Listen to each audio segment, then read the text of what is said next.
Hello guys, welcome back. Something a bit different. Yes, it's not a Lancaster. I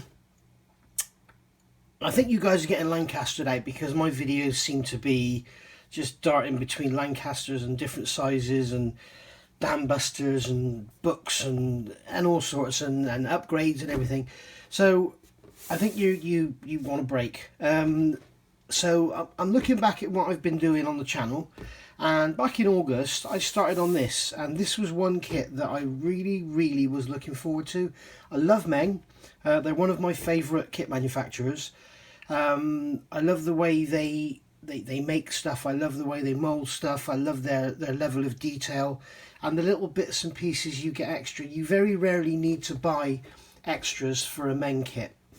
So I was really looking forward to this, and then I saw the price of it. I think it was like 150 quid or something in the UK. So I saw this one on eBay in China for like 80. Bought it, got it here for like £100 all in. And when it came, I was a little bit disappointed. If you look back to August last year, which is really before my channel started properly. I didn't really start doing all this properly till October. So I'm really chuffed. I mean, what are we now? Over 1,600 subscribers and what, 5 months in? Really good. But yeah, if you go back to August, in my real early days, I started building this, and then I put it back in its box because it's actually quite a boring build. What it was at the time, and it's absolutely plastered in ejector pin marks. I mean, plastered. They're everywhere. Let's just show you how far I got with this. So I think the last time we looked at this, I got this far on the chassis, which is pretty much, you know, the chassis pretty much complete. It's got working steering, but unfortunately, if you look at it here in these steering joints, there's so much play. I'm going to have to glue it, otherwise it's going to look like it's got loads of negative camber on the front. I can't decide on whether to model the center axle. If you don't know this truck, you've got a center axle here which comes down when it's loaded up, and then it's lifted up to make turning and everything easier when it's got no load on. So I can't decide whether to model it up or down, and I've left the rear suspension there all movable to make sure we get good contact with the ground. As you can see, I've built up the wheels. Here's the rear main wheels, and they're lovely, really nice. Got the splits in there. I was told that's for tyre valves, so maybe I need to add some tyre valves or something, or just not. I think this is just a former for the for making the exhaust shroud. It's photo etched. So yeah, so that's how far I got, and you can see here we've got some lovely detail on the hoses and stuff. This is one of the things I do like about Meng, is they're you know, the detail, those nuts and those flexible hoses and stuff. They're just absolutely gorgeous. You know, when they're painted with something, you know, and chipped or whatever to make them look like the sort of cast that they are, they'll look really nice. And again, here you look at these hydraulic motors. You know, the connections on them, they're just absolutely gorgeous. The tread plate there is really nice. Lovely detail on the UJs. I've left these spinning so you can get cables on them, but yeah, lovely. So all in all, a lovely kit. I've also got the resin engine for it. If you look, I did a review of this. This is way overpriced and probably not worth bothering. If you look at my review, you'll see why. So yeah, it's my intention to get on with this build and give you guys something to look at. So I think what I'll do, I want to get rid of the box. The box is quite huge, so I think I might just put this to one side and build the trailer in this video, so you guys can see me build the trailer, not bit by bit. I'm not going to do it on video because, to be honest, actually modelling on video is a pain. It's really difficult, and you often make mistakes because the camera's in between you and you're trying to concentrate on keeping things in focus. And if, you know, I'm old and blind, if I need to do something small and detailed, I need to look through my I have a magnifying ring light thing, and and if I need to look through that, then I've got to concentrate on the camera, being able to see what I'm doing, and it's just it's a pain. So what I'm going to do is I'll stop from time to time and take you through the build process, and let you see how I get on. So hopefully what we'll end up with is just a couple of screws that I can put into a smaller box, get some more room on the shaft to get something else in there. But yeah, the plan is to get on and get this one done this year. I mean, it's going to be a beautiful model when it's built. I mean, these are the truck wheels. I don't know if you can see how big they are, but you can see there's the airbags in there for the lifting axle as well. No, they're for the actual main axle, aren't they? I think. No, they're for the lifting axle. Yeah, and you can see the tyres are lovely, and they got Michelin on them with the end the wrong way round. It's very, very clever to avoid the copyright infringement. So yeah, they're huge, and then there's another small bag of just a couple of tyres in there for the trailer, just the odd one or two, and they're really nice as well. So let's get the bench cleared off, and let's make a start on getting this trailer done, and then hopefully we can get it all in a smaller box. Okay, so the first part of the assembly for the trailer, or semi-trailer frame they're calling it here, is basically building up this I'm guessing this is part of the suspension unit. Yeah, this is the rear suspension unit for the trailer, and you can see you've got all these parts here just to glue together. So I've crossed them out as I've done them, and you better buy yourself some shares in a peg factory, because it certainly does need a lot of clamping. All these outriggers here, all the legs on the outside, they all need clamping, and this piece here, K6, was actually bowed. So yeah, it's fun, and that's all being left to dry now. Little tip for newer modelers: clamp it before you glue it. That way you don't get all the glue oozing out. Not so important on military vehicles, because you could say that oozed out glue represents a weld, but on aircraft and stuff, we've got aluminium structures with no welding, or that generally aren't welded. Clamp it first, put the glue in, and then it'll dry like that. If you put the glue in first and then clamp it, as you know, the glue oozes out in the joint, and then you've got a lot of cleanup to do. And also, if you haven't been following my other builds, I've put some XF1 black paint in my Tamiya extra thin, just a couple of brushfuls, and it makes it, as you can see, black. And then you can see where it's flowed and where it hasn't, and you can see where you've glued and where you haven't. It's I don't know if you can pick out there, but it's just you can just see the line, the dark line of where the glue is. Yeah, it's pretty handy, really. A guy, Brett over at High Altitude Scale Modelling, did a review on some new Mr. Hobby cement, which is basically this one with a black dye in it. It's called SPB, and I thought, well, maybe I should try that, do the extra thin. And yeah, it seems to have worked. And a few people said, well, surely the paint's going to make the glue weaker. Well, if you're gluing a part that's been pre-painted, as you know, you hold it in place, dab some glue in there, done. It's probably 40% paint, 60% glue in that joint. Well, that's probably 1% paint in there, so less than that. So anyway, so that's all done there. I'm waiting for that all glue to go off, and this here is the this is all the bits and pieces here. There's some lovely chain detail on here, which is pretty nice, really sharp. A bit of cleanup to do. I'm not sort of really don't know how much of this is going to be shown, but yeah, there's a bit of cleanup on these, and you've got some C molds on the shock absorbers. So anyway, all that's all cleaned up and ready to go on here when I'm ready. So I thought, well, I may as well move on and start looking at the next step. And the next step is actually building up the main frame, which is great. And we've got some lovely, if you look at some lovely detail on here, and this is the inside of the rails, as you can see. And then when we actually move along to the outside, you can see that this is here, and it's building up beautifully, and then the bed goes on. And then so you've got all this here, all this main chassis member exposed. Remember I said about ejector pin marks? There we go. All the way along, and they are deep. I mean, let's just do this on camera for you so you can see I'm not exaggerating. I mean, that thing is 5mm diameter, and it is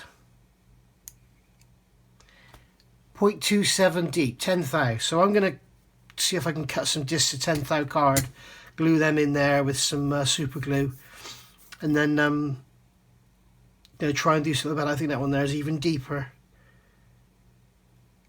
Yeah, 0.37mm, that one. So yeah, great, thanks Meng.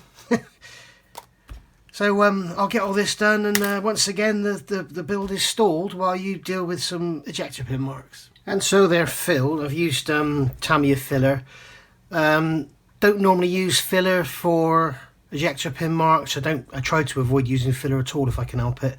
And here's the biggest problem you can see there. It just shrinks. It shrinks so much. But I don't want to go to the hassle of waiting for ages for sprue goo to dry. So I'll just use that for now, rub that back, and then I'll put some Mr. Surfacer on it if I need to. I'm kind of guessing it doesn't need to be perfect because it is underneath and you're not really going to see it unless you really look for it. But I'm certainly not having sort of, 10, 15 thou deep bloody 5, 6, 10 or 15 thou deep, a 1/4 inch circles down the side of your chassis rails is a bit stupid. I've also noticed that a lot of the other parts of the chassis here have got them on the inside, but luckily these are very shallow and should just sand out. In fact, a couple of them are actually just proud. But then you've also got it plastered in these R-pin things where you got these great big pieces of plastic just hanging off everything. This kit is covered in them. Yeah, worth looking out for. But then you see, like that part there's no ejector pin mark. They've got square ejector pin marks down in the corners, but they managed to eject that with no ejector pins, but then put ejector pins all over these, which are flat surfaces. I just don't get it, really don't get it. So yeah, it seems like every kit manufacturer these days has got their A and their B team, and yeah, this is A team for detail and subject matter, B team for mold quality, I think. Right, so because we've now got to wait for the filler to dry on these, we move along to another part of the instructions where you think, well, I can build this sub-assembly up. So look in here, we've got the semi-trailer main beams 2. We've got this bit here that goes on top of the gooseneck, and it's got something here, I don't know what it is. I've got all the parts off the sprues. Once again, we've got ejector pin marks on the back of this part here, L42, but it looks like that's the back of it there, and then this goes on, so it's kind of hidden away anyway, so I'm not going to worry about those. This part here, Meng have decided to make a one-piece sort of moulding, which is quite a complex little part. As a result, it's covered in mould join lines and ejector marks and everything. So they've actually, by making it one piece instead of 2 or 3 pieces, they've actually made work for the modeler because you've got a load of cleanup to do. But it is what it is, really. Something I don't understand is I know that Hobby Boss brought out a version of this not long after Meng, and it was sort of £100 or whatever, which was cheaper than the Meng. And then almost within a couple of weeks, it seemed, I saw it being sold for like £69.99. What's wrong with it, guys? Does anybody know? What's wrong with the Hobby Boss kit compared to this one? Because this never seems to have got discounted that much. And yet the Hobby Boss kit came out, and within, like I say, within a couple of weeks, it was worth nothing, or it was being sold for next to nothing. So right, let's I know you guys like to see a bit of online building, so what we've got here, we've got L31 and L57 going together, and then we're adding L63 and adding that on. So we've got L31 and L57 going together like that, I guess. L31, nope, it's not going together like that at all, Nige. It's going together like that. There we go. So just pinch those together, bit of extra thin in there, That should hold that together.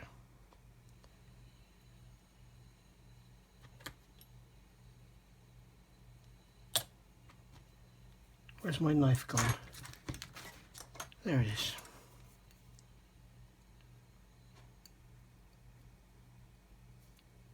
Just give that a little nudge. There we go, that's together now. And then we've got L42 here with the bulge sticking out, and then we've got this L63 part with those angles sticking up that way. So that's going to go on like that. Don't know if you've noticed as well, guys, if you follow my channel, my nails have started growing finally. Well, they've always been growing, I just kept biting them off. I've stopped biting them off, if you like, is what I should be saying. What is weird though, with I've never had nails that I can remember. I'm 55. I've been biting them since I was sort of 5 years old. What I do struggle with when I'm modelling is the sanding. I keep sanding my nails off. I'll be holding a part like this, sanding away, and not realising I'm not used to having this nail sticking out. So yeah, sanding my nails off all the time, or sanding them to a razor edge. I've sanded that one down, look, just. So anyway, enough of that garbage. And then this is going to go on like that onto there. I must say, you know, typical of Meng, the fit is lovely. It is all lovely, goes together lovely.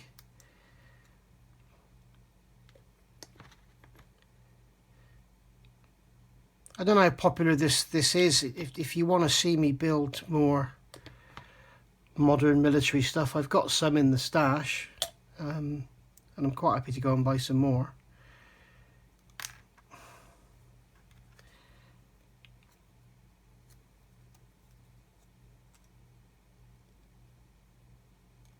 Okay, so this just wants to keep coming apart. I don't know why.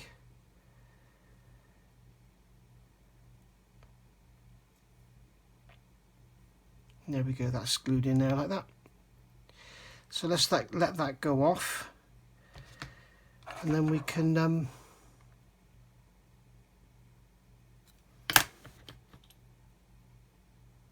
it's really strange how that doesn't want to go together there.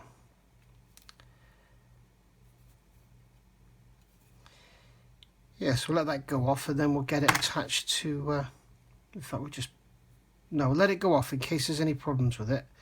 And then I'm going to get that attached to there. That goes,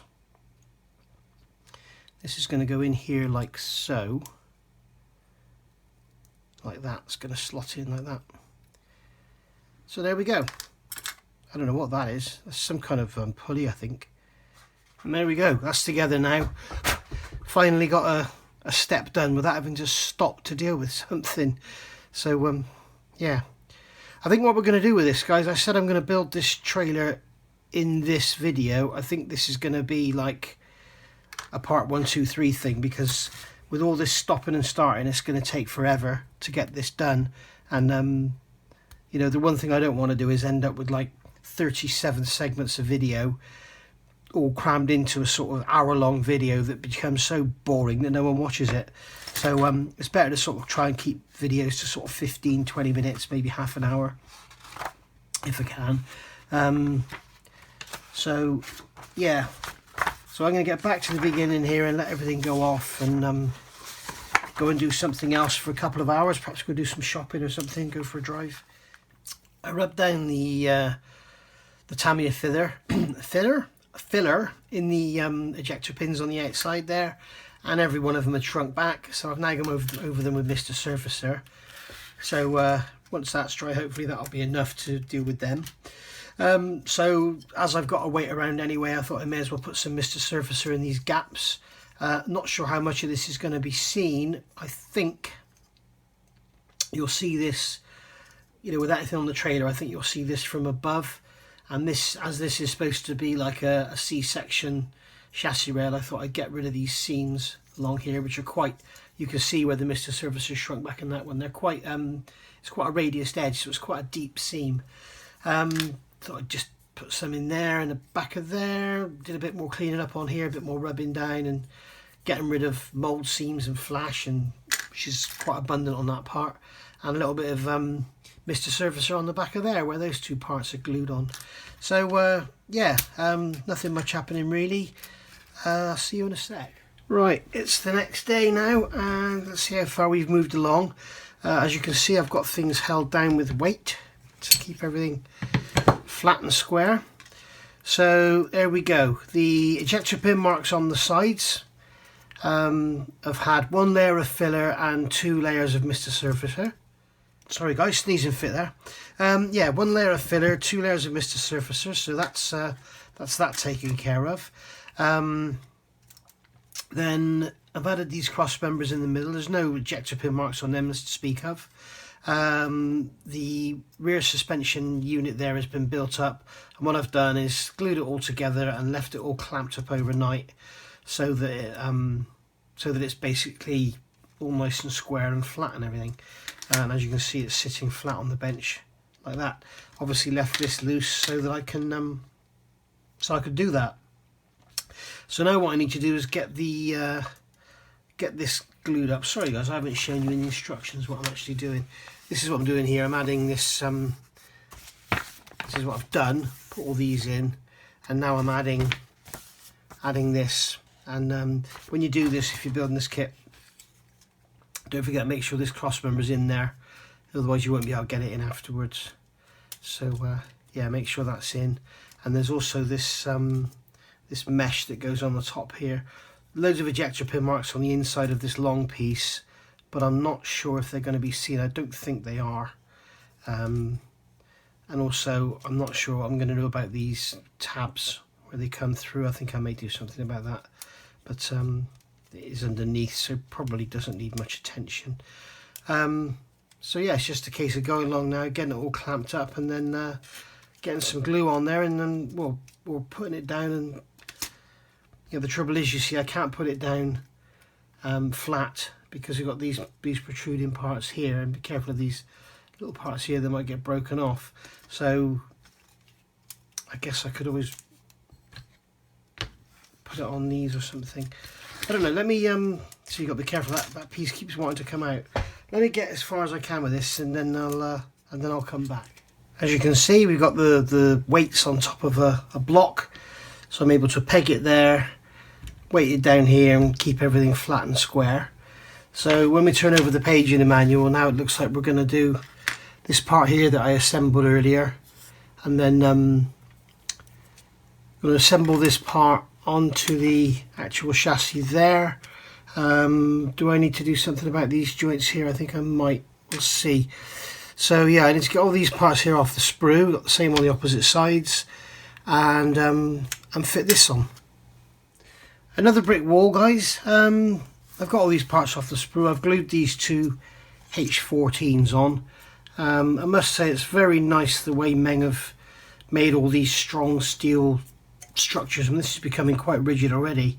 Looks like we've got some gaps in there still though. Maybe I need to peg all that up rather than just weight it down. But I could put some Mr. Surfacer in there and then make it like weld beads or whatever.